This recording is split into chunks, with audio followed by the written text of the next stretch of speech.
Muy buenas noches, tengan todas ustedes. Yo soy Yaneline Ureña.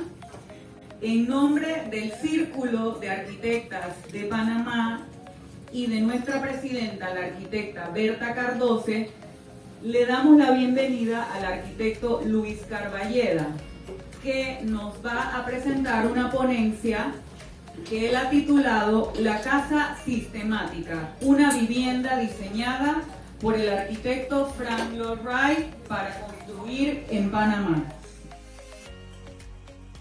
El arquitecto Luis A. Carballeda nació en Panamá en 1975.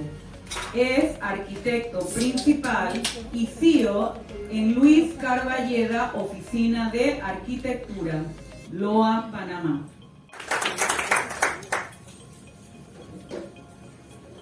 Buenas noches, muchas gracias al Círculo de Arquitectas por esta invitación. Esto de quién era JJ, Vallarino, Junior, Rosa, Bárbara, Oz, y cómo ha sido este proceso hasta el día de hoy, de lo que digamos es una de las versiones. Entonces, lo voy a poner un poquito al tanto, he hecho como una especie de índice. No es tan cronológico porque voy a contar un poquito como los antecedentes y las motivaciones y cómo entonces empezamos a hacer el proceso de investigación. Uno de los antecedentes para nosotros más interesantes, donde Frank Lloyd Wright se familiariza y utiliza como lenguaje el círculo, los segmentos del círculo. Frank Lloyd Wright siempre se interesó mucho por la geometría, las figuras simples y las intersecciones. Ahí se puede ver siempre su obra, ya sea en el cuadrado, en los hexágonos. Y uno de los primeros edificios que esboza esas intenciones que tenía Frank Lloyd Wright era justamente el edificio de Johnson Wax en Wisconsin, que es donde en 1938 ya Frank Lloyd Wright empieza a cambiar, empieza a explorar el lenguaje de la circunferencia de los cilindros y digamos ver en su máxima expresión el cilindro, la circunferencia y la espiral, ¿no? como concepto. Y qué bonito y qué interesante que de alguna manera este proyecto también se vincula con Panamá, con casa, ¿no? Y también comenta más o menos los mismos elementos que está escrito en este artículo. Entonces, aquí podemos ver como que esa casa que es expuesta y ahí lo más interesante de este dibujo es que están los dibujos de Frank Lloyd Wright revisando y rediseñando sobre el propio dibujo, seguramente en conversaciones con JJ, oye, mueve esto, cámbiame aquí, no sé qué, hablando. Entonces, lo interesante de estos documentos que nos proporcionó la fundación es que los planos están rayados, o sea, son planos de dibujo, planos de sketch, ellos los llamaban esquemas, pero que son proyectos como vivos en proceso, como si nosotros en nuestro proceso de diseño de cualquier proyecto vamos rayando y documentando. Entonces es interesante cuando vemos minuciosamente todos estos proyectos, este proyecto, podemos ver todos esos detalles. Pero, en 2018 estamos hablando de casi 4 años ya. Eso fue justo antes. Cuando yo la visité, entonces la casa, una vez que yo la visito, empezaba, yo no recuerdo muy bien, sí, pero empezaba todo el tema de Airbnb y todo esto, y había una sección de casas para alquilar, y cuando uno como arquitecto siempre, también comentaba, uno siempre va visitando todas estas obras de arquitectura por todo el mundo, la gente dice, pero ¿a dónde tú vas? A Villa Mairá, allá en Finlandia, ¿eso dónde queda? ¿Qué interés que hay ahí? O te vas a Bizaguá, allá en Poisí, que no sé, que nadie sabe ni dónde queda. Pero bueno, uno como arquitecto va a esos lugares, yo decía, hay un mercado de gente loca como nosotros que va a esos lugares, pues. Déjanos, habilitanos la casa para ir a visitarla, quedamos a dormir y la alquilamos para conferencias, para charlas, o sea, turismo arquitectónico. Sí, entonces cuando empiezas a ver hoy en día, se ha vuelto una moda, digamos, de la gente cuando alquila casas, cuando viaja, en vez de estar en un hotel, pues quiere alquilar, tener experiencias con cosas únicas. Entonces yo le decía, yo le dije, mira, una de las cosas que a mí me parece interesante es lo que hicieron con la casa del hijo de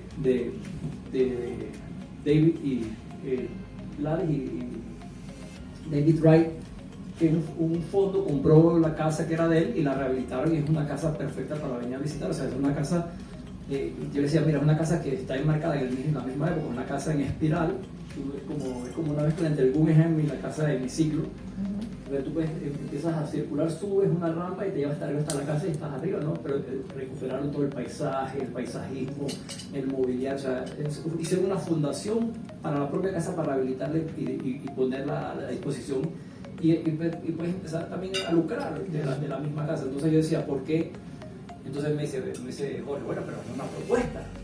Yo creo que lo justo ahorita sería de repente, ¿por qué no hacemos un diagnóstico y una propuesta de un plan de rehabilitación para entender las posibilidades que tiene la propiedad? Porque yo la vi, pero yo nunca tuve acceso a planos más los artículos que hay que del artículo de Tejera Alegres de unas elevaciones, una planta muy esquemática y no tenía documentos para verlo, ¿no? Entonces me dice, bueno, empezamos a desarrollar con mis abogados y vamos a hacer un acuerdo de colaboración para hacer eso y vamos a hacer un plan de rehabilitación. Entonces ahí empezó, digamos que la parte más formal del proceso. Entonces firmo un acuerdo con la familia para entonces hacer un diagnóstico y un plan de rehabilitación para la casa. Entonces el primer paso que doy en ese momento es contactar la casa, voy a rehabilitar la casa de David y Gladys, el hijo de Frank Lloyd Wright. Entonces empiezo el proceso y lo primero que me pongo en contacto, afortunadamente, digamos, de documentación y de archivo histórico, y tienen directores para todo el proceso, curadores, desde que, no sé desde qué año exactamente, pero por ejemplo de los documentos que tengo a la mano de correspondencia, ya desde el 95 han estado en proceso, digamos, de contacto con la familia y con el propio JJ, manteniendo correspondencia para documentar el proceso de manera oral de todo lo que se hizo en esta casa y en todos los proyectos, digamos, que no se llegó a tener con documentación completa. Me imagino que los proyectos que fueron pasando posterior a la muerte de Frank Lloyd Wright, no sé qué. Entonces, la casa se construye otra casa en 1952 en este lote, que muchas veces hay como confusión que dice que esa casa fue diseñada por Frank Lloyd Wright, otra gente dice que no, que fue una casa inspirada pero que se hizo cuadrada. Cuando usted ve las plantas y ve la foto de techo, las casas no se parecen. Está la Santa Elena y la casa que está en esquina, aquí, por aquí está la casa de Torrijos y está la calle que sale del parque aquí. Aquí hay como 4 calles. Una casa que está en esquina, esa es la casa de toda la vida JJ. En ese lote era que estaba diseñada la casa. Los dibujos que van a ver es para ese lote. Puedo pasar la ubicación, se ve la forma, se ve todo de la implantación de la casa, así que está perfectamente para ver. Entonces la casa que diseña Frank Lloyd Wright para JJ Vallarino está enmarcada sobre 2 principios en ese momento que perseguía Frank Lloyd Wright. Uno era el Usonian Automatic, que era un periodo comprendido entre el 39 y el 59 hasta que fallece. El Usonian era un estilo diseñado para las viviendas suburbanas económicas después de la Segunda Guerra Mundial, como contrarrespuesta a la tipo Citroën de Le Corbusier. Y el Automatic se refiere al interés permanente de Frank Lloyd Wright de la construcción y la producción en serie. Él desde siempre estuvo interesado en sistemas prefabricados y en serie, como el American Ready Cut de 1915, los bloques prefabricados de los 20, el All Steel del 37 y finalmente el Usonian Automatic System. Y el otro, eso era, digamos, en cuanto a la tecnología constructiva de las casas. Estas casas que ven que no son casas, son casas más sencillas, pero que eran prefabricadas para ser producidas en serie. No eran estas como el Robbie House o el Falling Warren, que eran casas de encargo de otra escala, ¿no? Tenía una chimenea y JJ le decía, oye, pero ¿qué coño? Entonces dice que él le dio la vuelta y la transformó en una fuente, dice, entonces vamos a hacer una fuente, es muy inteligente la Frank Lloyd. Entonces, claro, son esas cosas que también son anécdotas que tiene el proyecto, pero al final era todo ese principio de generar un alero de protección para el sol y de darle la espalda al norte, que al final nosotros siempre tiene algo de ganancia para nuestro clima. Sin embargo, estas casas por lo general tenían taludes en su parte posterior para tener también reserva térmica, y había una serie de estrategias que él utilizaba mucho, como en Chicago, el frío, entonces tenía que generar mucho estas estrategias. Aquí les voy a presentar los 3 proyectos, se los voy a pasar rápido porque son 3 esquemas y hay, digamos, 3 variantes del proyecto. Después les voy a terminar con una exposición de unas fotos de una exposición que se hizo en Nueva York, en el MoMA, que es bien interesante y que fue cortesía del arquitecto Ricardo Bermúdez. Y termino con las memorias de un viaje que hizo la familia, pagado por JJ y la Salud, a Hannover, para conocer la historia cuando JJ y Barba se conocieran, entonces llevó a los nietos a conocer, entonces hay como algunos elementos que están también interesantes. Este es el primer render aquí también hay de Android Ray para la presentación de JJ Vallarino, y la casa siempre se llama House for Mr. and Mrs. J.J. Vallarino Jr. y siempre fue diseñada para este lote. Ahí podemos ver la técnica típica de Android Ray de marcar siempre estos cielos, estos cortes que él hacía en la...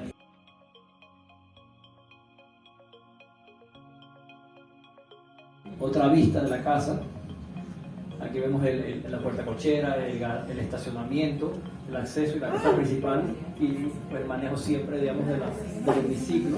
Aquí no queda como claridad hacia dónde, cuál es, cómo es la calle principal y cuál. Pues asumimos que en este render la calle secundaria era esta y la calle principal era esta. O sea que en este esquema la casa sí mira hacia el norte y hacia el sur, hacia el mar. Está como debe ser la primera propuesta, pero claro, esa casa cuando mira hacia el sur mira hacia el vecino. O sea, como es una casa urbana, está en el medio de la ciudad de Panamá, entonces parece, cuando empiezas a analizar los dibujos, aquí tienes la esquina y estos son los lotes, pero tiene un acceso por esta área que es un lote, es un lote contiguo. Realmente la calle es aquella y la otra calle aquí en Santa Elena. O sea que, y tú ves por la topografía la forma, como que hubo diferentes alternativas. Aquí, o sea, aquí está el norte, fíjense, ¿ves? El norte, el este, el oeste, el este y el oeste y el sur. O sea que la casa trataba, siempre le intentó como buscar el norte en ese lote para preservar un poco el concepto del hemiciclo solar, de estar en el proceso de diseño de la vivienda, hasta que aquí vemos la planta alta, unos esquemas de la planta alta. Aquí está la escalera, el baño principal y el baño secundario, las habitaciones, y tiene otra escalera aquí. Y la terraza normalmente siempre la pensó en doble altura, siempre la terraza era concebida en doble altura. Entonces aquí cambia, ya se hace el switch para poner la cocina al lado aquí y la terraza y la sala hacia el otro lado, para, me imagino, buscando un poco de privacidad con los vecinos y tratando de poner la casa un poco hacia aquí y tener la puerta cochera del garaje, digamos, la calle secundaria. Seguramente, a pesar de que en esa época esta casa fue encargada entre el 51 y el 56, el tráfico y la vehicular no debía ser tanto, o sea que pero sí pensó que fuera por una calle secundaria, o sea, no era la Santa Elena, sino la calle secundaria. Seguramente, a lo mejor, el mismo Fray Ray, pensando ya pues lo que él vivía a lo mejor en Estados Unidos con el aumento, digamos, del tráfico y el flujo vehicular, entonces ya pensaba en una calle primaria, en una calle secundaria, tratar de irse por una secundaria. Entonces este es el esquema 1.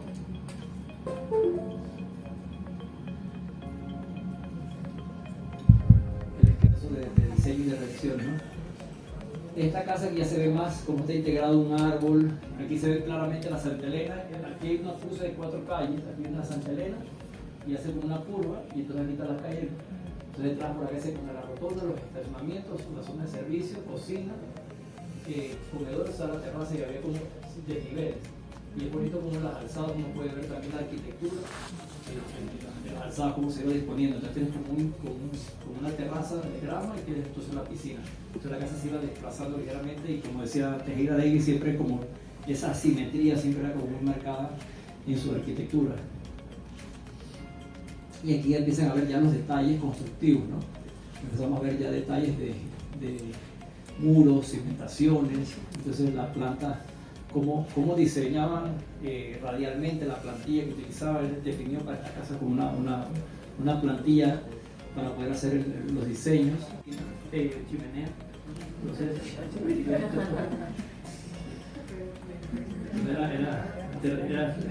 Nosotros tenemos una habilidad para arquitectos siempre para sacar unas de los a la manga, ya sabemos de dónde viene de venerado. Entonces aquí vemos otro esquema de las revisiones. Este es el que les mostraba antes, que fue una revisión anterior. Ellos, lo bueno del sistema digamos, de archivos, tanto ellos como Le Corbusier, siempre tenían numerados los planos, y bajo la numeración podías ordenarlos cronológicamente, y ese fue un dibujo previo al otro, pero digamos que ellos los ordenaron, ellos no los pasaron así que realmente ya venían así como están ahí. Yo no los separé. Entonces aquí ven los detalles, por ejemplo, del alero de techo. Gracias por la invitación, y quedo a la disposición de cualquier pregunta que les pueda ayudar a resolver. Luis, yo tengo dos preguntas. Oh. Las tenía guardadas. Súper interesante. Yo creo que en el MoMA aparece estos planos de Front Right y ponen ubicación Panamá. Sí. Eso número uno. Yo vi cuando estaba en Barcelona un libro de Taliesin, de la Tasker, Sí. que tenía publicada la casa como Panamá. Él siempre pone Panamá City en los planos, dice Panamá City, Panamá. O sea, él siempre él tuvo dos proyectos en Latinoamérica. Yo no sé si el de El Salvador, que era el dueño de la Kodak, llegó a hacerlo, pero también era del grupo de contacto. Él lo explica que tiene una relación con un grupo de ejecutivos, el grupo que Harvard había que era un grupo de Centroamérica, crear una escuela de negocios de Centroamérica, que finalmente el INCAE no cae en Panamá, pero él era el representante de Panamá. Entonces esta otra persona en Salvador, había un ejecutivo de Salvador que lo menciona Rodrigo algo. Entonces él también tenía como vínculo para construir un edificio de una sede de la CODA o algo así, pero yo creo que él nunca llegó a madurarlo tanto como Frank Wright, como tanto como JJ Vallarino. O sea que fue un proyecto diseñado, y era lo que les decía la arquitecta. Este proyecto deja muchas enseñanzas. Deja muchas enseñanzas en el sentido que nosotros como arquitectos tenemos que ser mucho más celosos de nuestra obra, porque tú no sabes al final felizmente dónde va a quedar si una obra, cuántos arquitectos que uno no conoce han llegado a hacer proyectos aquí y que uno, pues bueno, cuando los parabellizas, pues los cambias todos y se pierde la esencia de un proyecto que puede ser interesante a futuro. O nosotros mismos que diseñamos un proyecto en otro país, ¿sabes? Cómo se pierden cosas, o nosotros mismos diseñando proyectos para aquí, para Panamá, o sea, por no respetar el día de mañana. Uno de los argumentos de la curadora es que el proyecto sufrió cambios en autorización. Entonces, esas cosas pesan. Cuando vemos procesos como estos que se siguen en otros países súper documentados, el correo es súper estricto sobre el tema de los cambios, están claros en todo, a pesar de que pasó mucho tiempo, como tiene todo documentado, lo que sí, lo que no. La casa no fue construida para donde se diseñó y no fue seguida. Obviamente Florero estaba muerto, pero no fue seguido por ningún grupo de tales en la asesoría del proceso de construcción, y por eso el proyecto seguramente sufrió muchos cambios, porque nosotros en Panamá tenemos mucho esa costumbre, y es una rabia que todos tenemos. Yo creo que es un sentimiento de que podemos ahorita armarnos con una lanza de guerra de que nuestros planos, nuestros proyectos se los pasan muchas veces por ustedes ya saben, ¿no? Entonces, es ser como rigurosos con el proceso. Entonces eso tiene valor al final del camino. Entonces, yo creo que eso es a mí lo que más me sorprende es la calidad del proyecto que Ferrer hizo para JJ Vallarino. Es un proyecto que él no lo esconde, no es un proyecto que no se sabe, o sea, es publicado, está súper archivado, está súper documentado. La fundación lo escribes y lo tiene todo tipificado. Además, es el grupo de los hemiciclos. Sí, es un proyecto, una única. O sea, y casas que hoy en día son súper interesantes. Yo creo que hoy en día esa casa, aunque no estuviera 100% construida como se diseñó, simplemente el hecho de poderla rehabilitar y lo que habla con la arquitecta, la fundación está dispuesta a apoyar. Obviamente ellos no dan certificaciones ni nada, pues no es su objetivo, sino la idea es como preservar un poco el patrimonio construido de Frank Wright. Y digo, hay proyectos que se fueron y se los demolieron espectaculares, como el hotel de Tokio. Era un edificio espectacular de una época Ferrera que fue en cuanto. Yo sigo mucho se me acaba de olvidar el arquitecto que tenía mucha obra en Tampa, que están demoliendo edificios que hicieron brutalistas espectaculares. Entonces, o sea, ¿cómo no lo que pasó en Panamá cuando iban a hacer la ley declaratoria de Bellavista? Empezaron a tirar todo el patrimonio. Entonces, ¿sabes? O sea, nosotros se fueron casas espectaculares, que Tejera había hecho artículos de una casa que estaba fantástica y la hemos dejado para. Entonces, claro, este tipo de charla a veces nos vuelve como a reactivar en ese tipo digamos, Y la parte económica siempre incide, porque yo estuve hablando con un nieto de los dueños de la casa que era el millón. Ajá. Y él me decía, lo que pasa es que mantener esa y la del hija del casino, que también era Sí. representaba mucho gasto. Entonces ahí volvemos al punto donde el gobierno tiene que fomentar la preservación de estas edificaciones con incentivos fiscales. Sí, incentivos fiscales, o sea, si te dan incentivos fiscales y te dan FESI para financiamiento y te dan ayudas e intereses.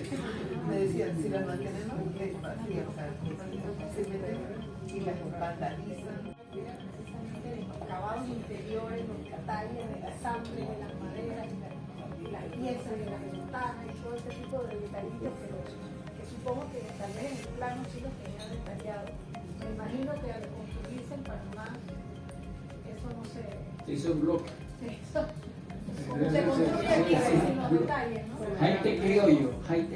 Entonces eso puede ser que no sé si sería, digo, si se pudiera restablecer, si los planos existen, restablecer alguna finalmente de estos detalles que... Sí, o sea, hay muchos detalles que muy tienen... especiales, ¿no?